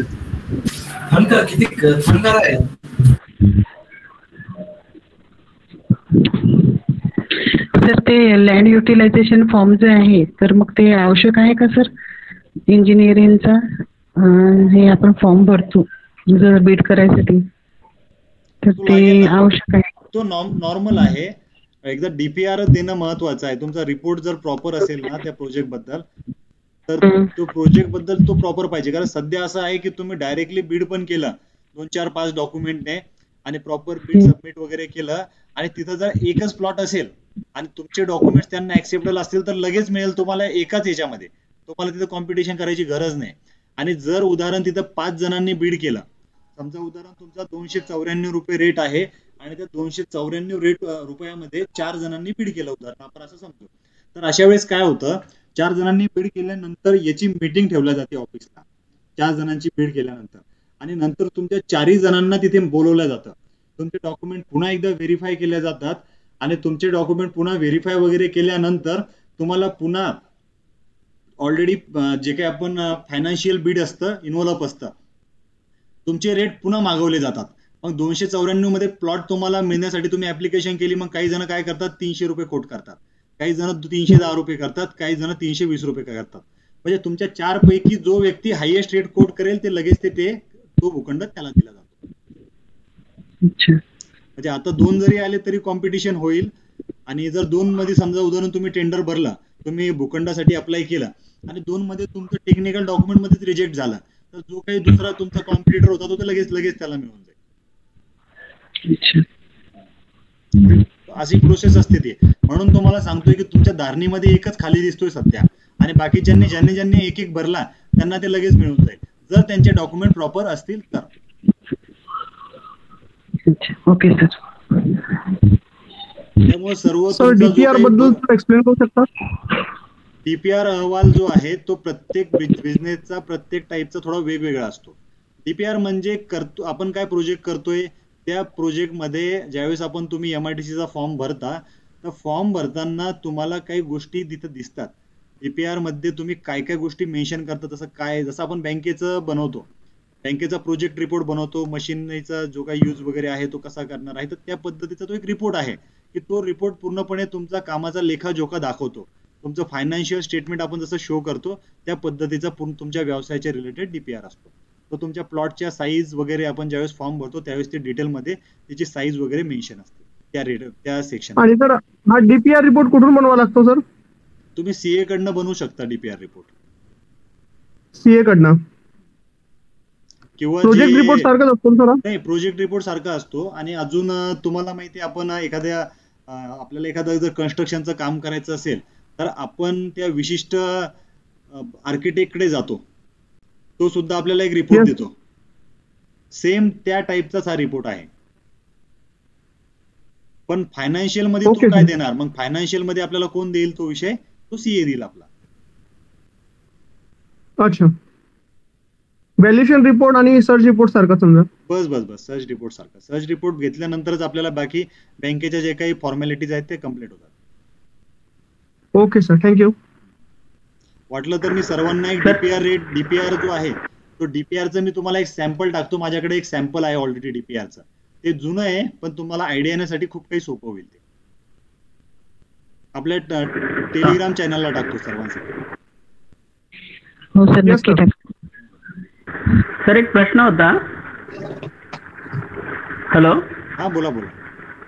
अच्छा, इंडिव्हिज्युअली आपण जेव्हा ऍज अ प्रोप्रायटरी किंवा एक कंपनी म्हणून अप्लाय करतो तर मी असं ऐकलं होतं की साधारणतः जस्ट कोविड पिरियड चालू आहे म्हणून म्हटलं की आपण हयात नसताना जो पण ज्याच्या नावावर अलॉट झालेला असेल नंतरची प्रोसिजर थोडीशी कॉम्प्लिकेटेड असते, म्हणून असा को ऍप्लिकंट किंवा पार्टनर किंवा काय अशा प्रकारात आपण अप्लाय केलं पाहिजे असं मी ऐकलं होतं. ते खरं आहे का? जवळचा कोणी असला फॅमिलीतला किंवा काय? नाही, हे बघा याच्यात विषय कसा आहे, कॅटेगरीचा आहे मुळात. म्हणजे जनरल कॅटेगरीमध्ये होत असेल तर शेवटी तुमचं फायनान्शियल बघितलं जातं, कारण ही शेवटी नावावर प्रोसेस होते तुमच्या, आणि ऑफर लेटर वगैरे तुमच्या नावाने निघते. त्यानंतर तुमच्या नाव झाल्यानंतर तुम्ही कोणाला डेझिग्नेशन देताय तो तुमचा रोल राहतो पर्सनली. अच्छा, तो नंतरचा पार्ट आहे का अलॉट झाल्यानंतर? म्हणजे मी शेवटी आता मला जर बँकेकडनं लोन द्यायचं उदाहरण तुम्हाला, तर मी शेवटी तुमचं फायनान्शियल बघेल. तुम्ही ज्या पण प्रोमोटरचं दिलं तर त्यांना व्हॅल्युएशन 0 राहते, बरोबर? आणि लोन ज्यावेळेस तुम्हाला तुमच्या अकाउंट मध्ये क्रेडिट होतं तर शेवटी ते तुमची लायबिलिटी होती. मग काय करायचं त्या कामात? Yes sir. तर सेम ती प्रोसेस आहे, कारण तुमची इलिजिबिलिटी आणि सिव्हिल चेक केलं जातं त्यांच्याकडं की हे व्यक्ती समोरचे पैसे भरेल किंवा नाही. नाहीतर तुमचे 5% ते जमा करून घेतील जर तुम्ही ऍडजस्टमेंट वगैरे नाही. नाही सर, प्लॉट अलॉटमेंट झाल्यानंतरच सांगतोय मी. साधारणतः ट्रान्सफर करणं किंवा काय या थोड्याशा कॉम्प्लिकेटेड असतात असं मी ऐकलेलं आहे. कॉम्प्लिकेटेड आपण हयात नसताना. नाही, आता आपण रजिस्ट्री वगैरे करतो. उदाहरण, रजिस्ट्री केल्यानंतर आपण आपल्या 2 पद्धती असतात. आपण जसे साक्षीदार वगैरे करतो, मग तो नॉमिनीचा विषय राहतो. ट्रान्सफर करताना तुम्ही नसल्यानंतर लगेच तुमच्या फर्म मध्ये असेल तुमची प्रोप्रायटरी फर्म, तर तुमची जी काही नॉमिनी त्यासाठी होईल तर त्यांना ते ट्रान्सफर होईलच ना तसे लिगली. जशी आपण पूर्णपणे आपली जी काही असेंट असते, आपल्या असेंटला जर आपण कधी हयात नसलो तर ती आपल्या नॉमिनीला ट्रान्सफर होते. संस्था असो किंवा काही असो, संस्थेमध्ये सुद्धा तेच कॉमन आहे आणि इंडिव्हिज्युअल मध्ये सुद्धा ते कॉमन आहे. प्रोसिजर अशी काही कॉम्प्लिकेटेड होण्याचा विषयच येत नाही. Okay sir, thank you. आपण जर आपल्या नॉमिनीच्या नावावर जी पण गोष्ट असेल तर तुम्हाला माहिती असेल की नॉमिनीला त्या ज्या प्लॉटची रिक्वायरमेंट्स आहे किंवा त्या प्लॉटच्या ज्या कंडिशन्स आहेत त्या सगळीकडे सारख्याच राहील. उद्या त्या प्लॉटच्या समजा काही तुमच्याकडे ड्यू लागला किंवा काही गोष्टी असल्या त्या नॉमिनीला बेअर कराव्या लागतील. म्हणजे तुम्ही नसताना ऑटोमॅटिकली त्यांनाच ते ट्रान्सफर होईल. फक्त ते नॉमिनी हयात आहे किंवा नाही या ट्रान्सफरसाठी तुम्हाला MIDC ला तसं पत्र देऊन इंटिमेशन करावं लागेल की अशा अशा गोष्ट झालेली आहेत, तसं त्यांच्या रेकॉर्डला ते अपडेट करायचं असतं. Thank you sir.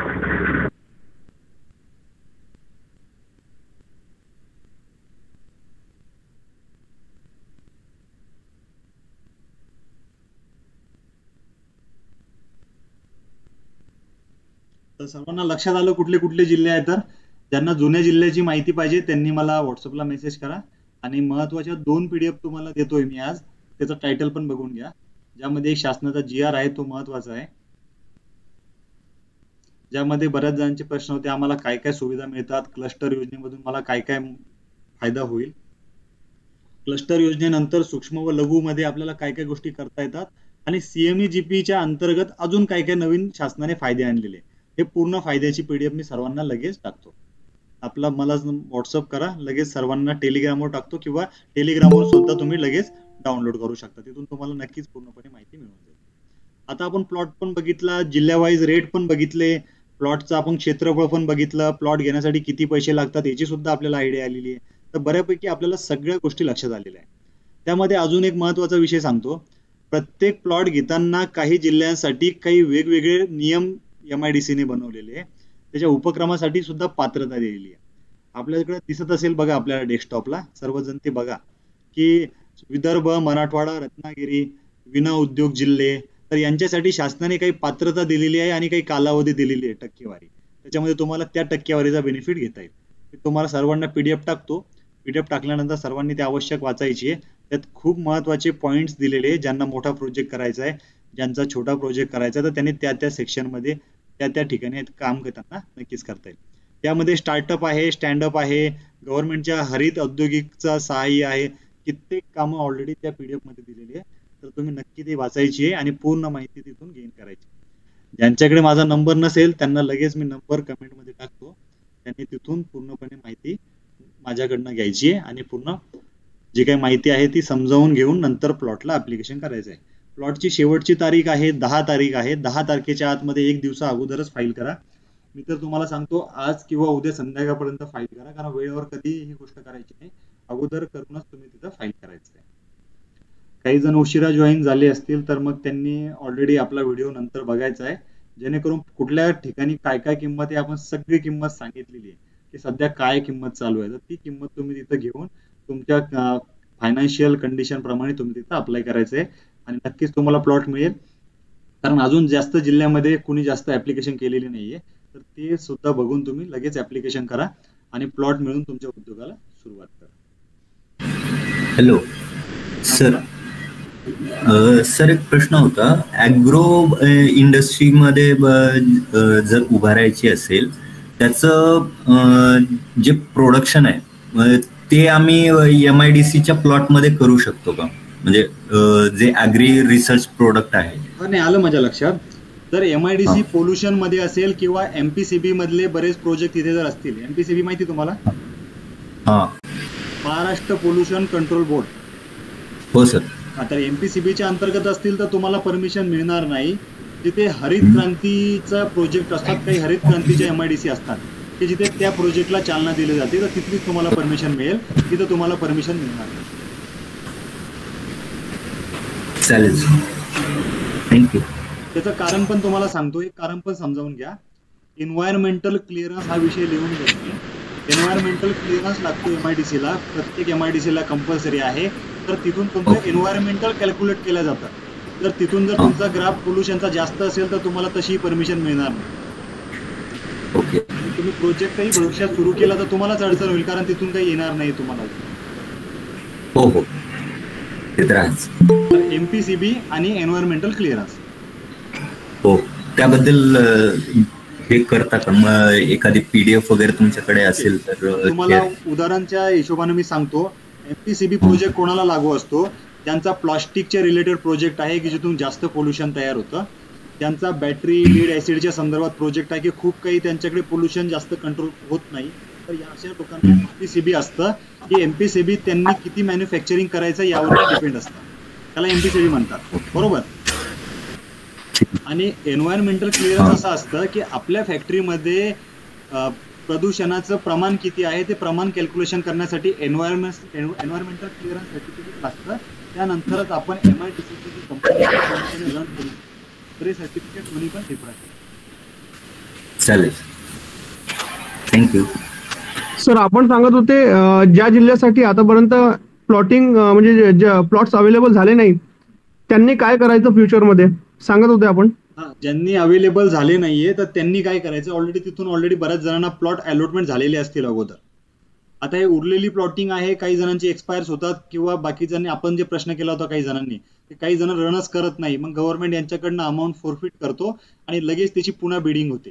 तर आपण प्लॉटिंग मध्ये पडल्यापेक्षा किंवा प्लॉटिंग जर आपल्याकडे उपलब्धच नसेल तर पुढच्या वेळेस प्लॉटिंग घेताना आपण आपलं फायनान्शियल स्ट्रॉंग करायचं आहे आणि असा एखादा प्रोजेक्ट घ्यायचा आहे की जो MIDC मध्ये तर ठीक आहे, पण MIDC च्या व्यतिरिक्त मला करून माझा व्यवसाय उभारता येईल याचं सुद्धा आपण बघायचंय. कारण MIDC चा प्लॉट तुमच्याकडे येईल कधी येईल तर हे शेवटी MIDC च्या डिपार्टमेंटवर अवेलेबल आहे.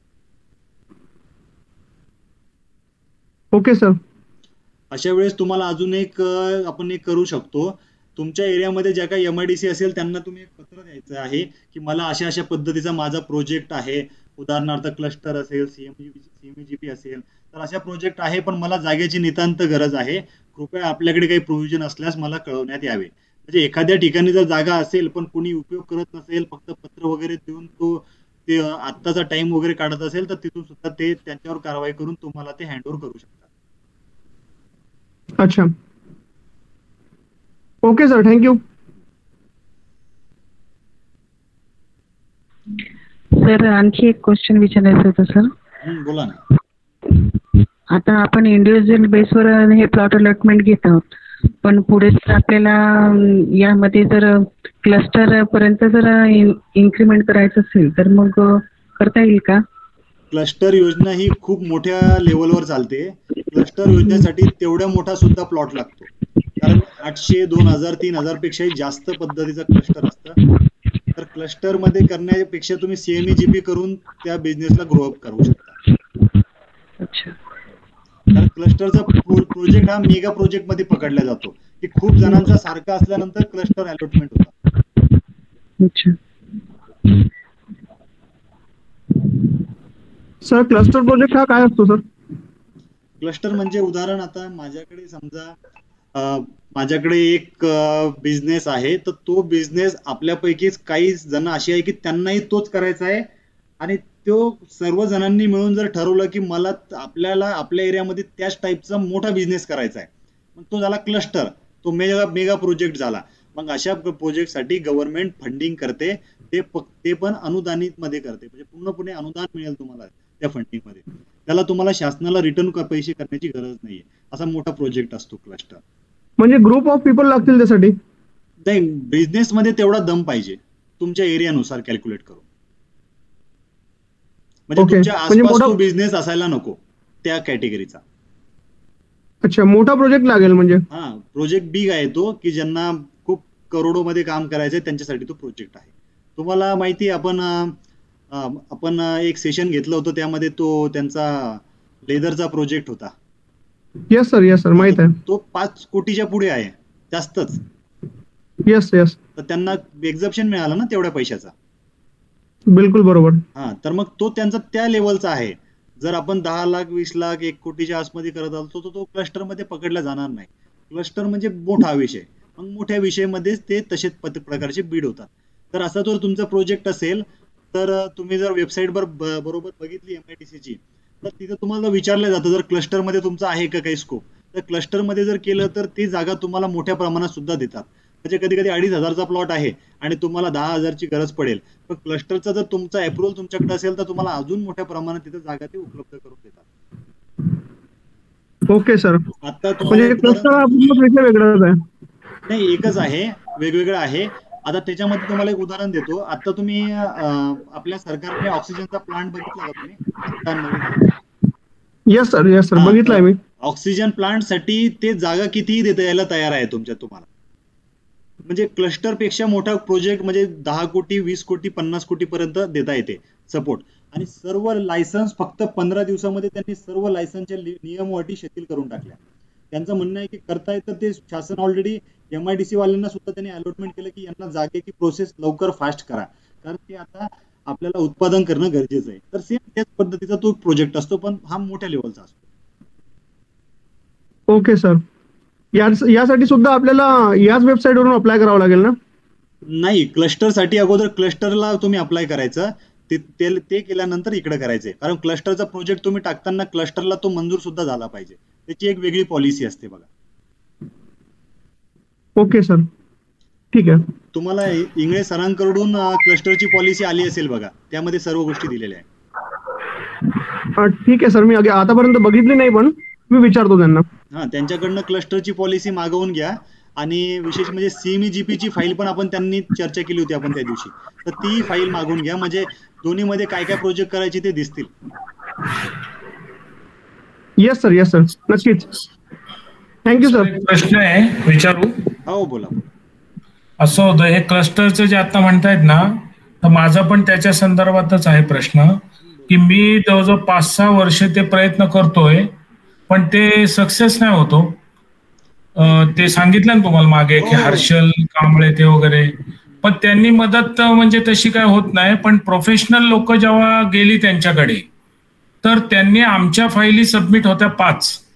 आम्ही उद्योजक पिंपरी चिंचवड मधले सगळे एकत्र येऊन जे छोटे मोठे उद्योजक आहेत त्यांच्या महिलांच्या नावाने आम्ही 5-6 वर्ष प्रयत्न करतोय आणि त्या फायली सबमिट केल्या आणि आम्हाला सांगितलं की प्लॉट उपलब्ध नाहीयेत.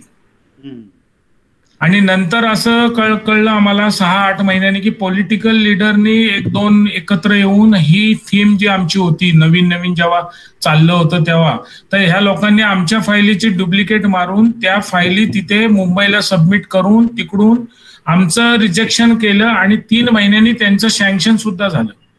आणि किती 6 ते 8 एकर प्रत्येकी असे जवळजवळ 4-5 त्यांनी प्लॉट चाकण आणि पिंपरी चिंचवड मध्ये काढले आणि आम्हाला सांगितलं की प्लॉट उपलब्ध नाही आणि त्यांना एम्युनिटी स्पेसेस कन्वर्ट करून इंडस्ट्रीयल प्लॉट म्हणून यांच्यासाठी दिले. आणि किती रिक्वायरमेंट आमची 2 गुंठ्याची फक्त होती प्रत्येकी आणि आमचं टोटल रिक्वायरमेंट जवळजवळ 10 एकर होती. नाही बरोबर आहे. आता अम्युनिटीचं तुमच्या लक्षात आलं असेल की क्लस्टरचा प्रोजेक्ट बघितल्यानंतर MIDC पूर्णपणे अट पण शिथिल करते, कारण क्लस्टर सारखी मोठी प्रोजेक्ट आल्यानंतर MIDC ला एक वेगळं रूप येतं. बरोबर. तर अशा वेळी शेवटी त्यांनी काय केला, तर हा त्यांनी कॉपी केला, त्यामुळे तो काही समजता येणार नाही. पण मुळात आपण असा निगेटिव्हनेस आणायचा की क्लस्टर योजना मला मिळत नाही. ऑलरेडी शासनाने ती सर्वांसाठीच दिलेली आहे. तुम्हाला माहिती आहे, आपण अमरावतीच्या सेशनला तुम्ही होतात, तर त्यांनी किती प्रोजेक्ट दिला. नाही सर एक दुसरं सांगतो, तो मी ऐकला, पण तिथं कसं असतं तुमच्या त्या एरियात कॉम्पिटिशन नसतं. इथं जागेचं एवढी किंमत आलेली आहे की पॉलिटिकल लीडर जे आहे तिथले स्थानिक, आता समजा की मी पुण्यात आहे पिंपरी चिंचवड, तर इथं तशी परिस्थिती नाही जी तुमच्याकडे उद्योजकाला प्रमोट केलं जातं. आमच्या इथं उद्योगांच्या लोकांच्यात इतकी कॉम्पिटिशन असते की दाबलं जातं त्याला, ह्या 10 लोकांना दाबलं तर मला मिळणार. मग ते लोक प्रेशर आणून साहेब लोकांकडनं त्या फायली वगैरे सगळं उलटं करून आपले प्लॉट कसे मिळतील वर्णी लागेल हेच बघत असतात आणि ऑफिसर लोक दबावामुळे आपल्याला मदत करत नाहीत. हा अनुभव इथला. नाही मग अशा वेळेस काय करायचं, आता हे बघा पुणे पिंपरी चिंचवड अशा ठिकाणी जर आपण बिडिंग करायला गेलो तर प्लॉटचे रेट सुद्धा स्क्वेअर मीटर मध्ये डबल मिळतील. बरोबर, कारण एकेका प्लॉटसाठी कित्येक लोक ऍप्लिकेशन करतील. मग अशा वेळेस ज्या ठिकाणी प्लॉटला किंवा आता तुम्हाला दाखवलं 150 रुपये स्क्वेअर मीटरना प्लॉट अवेलेबल आहे, 150 रुपये म्हणजे काहीच नाहीये. तर अशा ठिकाणी बिडिंग करण्याचा प्रयत्न करायचा आणि तो प्रोजेक्ट तिकडे हलवण्याचा प्रयत्न करायचा. कारण तिथेच जर तुम्ही त्याच प्रोजेक्ट मध्ये अटकलात तर मग ते मिळणारच नाही ना. हो, मग आता केलं ना आम्ही तसं. आम्हाला लोणंदला उपलब्ध झाले होईल म्हणून सांगितलं. मुंबईला मीटिंग जी झाली अलॉटमेंट कमिटीची, मग आम्ही लोणंदला घेतले. आता लोणंदला घेऊन आम्ही लोन काढले 60 लाखाचं सगळ्यांनी मिळून आणि त्या 60 लाखात आता हप्ते भरतोय. तिथं उद्योग काहीच करू शकत नाही अशी परिस्थिती. नाही बरोबर ना. मग आता शेवटी दूर पण झालेला आहे आणि मग हे सगळं अडकाअडकी अशी होती. आता तुमची म्हणजे अडवणूक पण झाली. आता तुमचं पूर्ण सेटअप तुम्हाला तिथंच हलवावं लागलं. आमची वाट लागली म्हणा, थोडक्यात उद्योजकाची वाट लागली आणि म्हणून आम्ही शांत बसलोय. आणि दूध सुद्धा म्हणतात ताक फुंकून पितो, दुधाचा चटका लागला तशी परिस्थिती आहे. तुमच्याशी बोलत असताना कदाचित तुम्हाला जाणीव होत असेल कधीतरी की असा संभ्रमावस्थेत बोलतो कसा. तर ही संभ्रमावस्था ह्याच गोष्टीमुळे आले. आम्ही हप्ते भरतोय आता लॉकडाऊन मध्ये सुद्धा त्या 60 लाखाची. आम्ही असं पॅक झालोय 4 साईडने. बरोबर. म्हणजे मी तुम्हाला हे नीती शासनाची जी आहे तिच्याबद्दल बोलतोय. नाही माझ्या लक्षात आलं ना ते की तिथं परिस्थिती कशी होती. अमरावतीला त्या सेक्शन मध्ये अशा पद्धतीचा प्रोजेक्टच नव्हता. बरोबर, त्यामुळे त्यांना तिथं फर्स्ट प्रेफरन्स दिला गेला. पण 5 स्टार MIDC मध्ये असा प्रोजेक्ट आल्यानंतर तो आउटसोर्स करण्यात आला. म्हणून आपल्या घरगुती इंडस्ट्री आम्ही टाकायला लागलोय. आपले हप्ते तरी जातील काहीतरी करून. तुमचं मला वाटतं 12-12:30 दरम्यान तुम्ही मला मेसेज केला होता काल. झोप लागत नाही सर, 3 वाजता पण मी मेसेज केले तुम्हाला. नाही तुम्ही मला मेसेज केले पण मी तुम्हाला उत्तर पण दिले रात्रीच. हो दिले तुम्ही दिले. नाही आता कसं आहे, हे गोष्ट चॅटवर बोलण्यासाठी पण नाहीये, हे नाही, उत्तर नाही. पर्सनली बोलून चर्चा करून मग मी लावेल तुम्हाला थोड्या वेळात फोन. हा जरा तर प्लीज मग वेळ मिळेल तर. हा आता तुम्ही ते मला वाटतं 10x10 ची जागा सांगितलेली मला. हो केली आम्ही, व्यवस्था केलेली आहे. 15 असे रूम केलेले आहेत प्रत्येकी 10x10 अशी जागा उपलब्ध आहे. नाही चालेल ना. आता पुण्यासारख्या ठिकाणी ऑलरेडी तुम्ही इन्व्हेस्टमेंट पण करायला तयार आहे, तर तुम्हाला नक्कीच रेव्हेन्यू कसा जनरेट करायचा मी थोड्या वेळाने तुम्हाला कॉल करून त्याची माहिती. चालेल सर, आपल्याला वेळ मिळेल तर. Thank you sir. तुम्ही उशिरा जॉईन केलं त्यामुळं आसपासचे रेट पण बघून घ्या आणि हा व्हिडिओ नक्की बघा. हो मला लिंक उशिरा सर मी बघितली, मला मिळाली. ओके, याचे रेट्स वगैरे तुम्हाला बघायला मिळतील. Okay sir. तर आपण ऑलरेडी बऱ्यापैकी माहिती दिलेली आहे. अजून एक साताऱ्याच्या मॅडम्स आहे ऑनलाईन.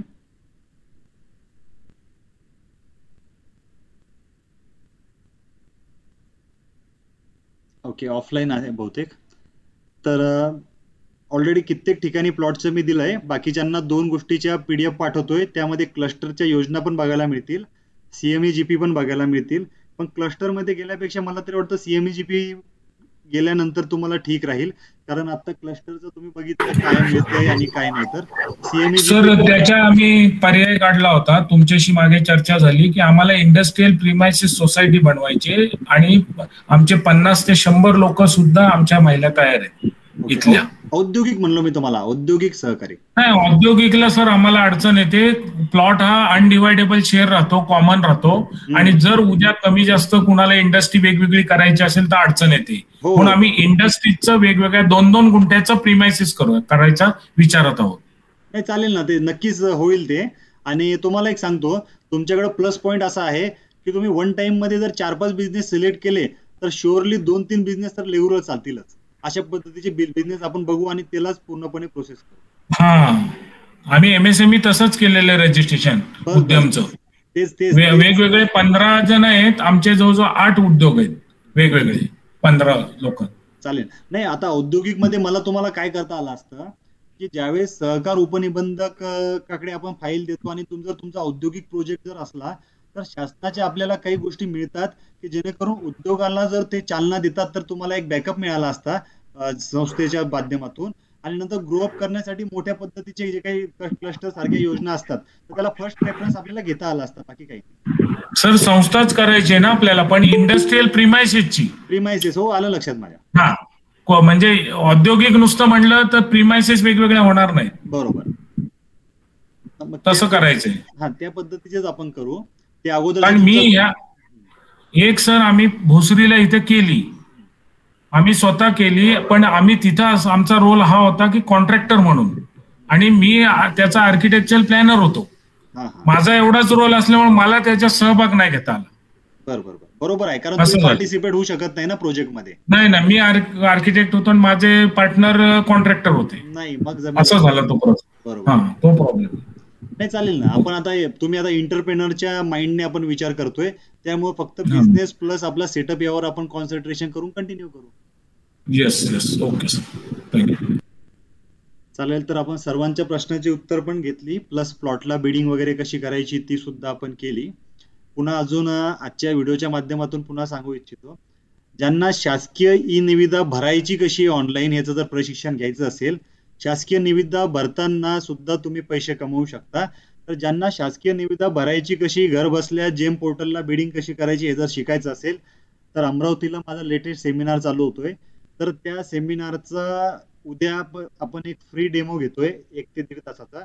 तो डेमो जॉईन करण्याची PDF मी ऑलरेडी टेलिग्रामला टाकली, तिथून जॉईन करून तुम्ही तो डेमो जॉईन करू शकता आणि नंतर झाले तर तुम्ही प्रोक्युरमेंटला पार्टिसिपेट करू शकता. फक्त हा विषय आहे, ज्यांना ई टेंडरिंग स्वतःचं टेंडर स्वतः भरायचं आहे किंवा दुसऱ्याचं टेंडर भरायचं कसं ते शिकायचं आहे, तर त्यांच्यासाठी तो विषय आहे. ज्यांना शिकायचं असेल तर नक्कीच त्यांनी जॉईन करायचं आहे. त्यांना नक्कीच एक त्यांचा व्यवसाय सुद्धा जनरेट होईल. आणि आपण जरी आपल्या टेंडर जर नाही भरले पण लोकांची सुद्धा जर तुम्ही टेंडर भरून दिले तर 3,000, 5,000, 10,000 रुपये तुम्ही घरी बसल्या कमवू शकता. तर ती संधी कोणाला जर त्याच्या संधीचा लाभ घ्यायचा असेल तर नक्कीच आपल्या सेशनला जॉईन करा. अमरावतीच्या सेमिनारची ऑलरेडी मी तुम्हाला आपल्या टेलिग्राम चॅनलवर त्याची डिटेल टाकलेली आहे. तुमचे काही प्रश्न असतील तर आपल्या YouTube चॅनलवर आपण प्रश्न विचारायचे आहे, तिथून आपण तुम्हाला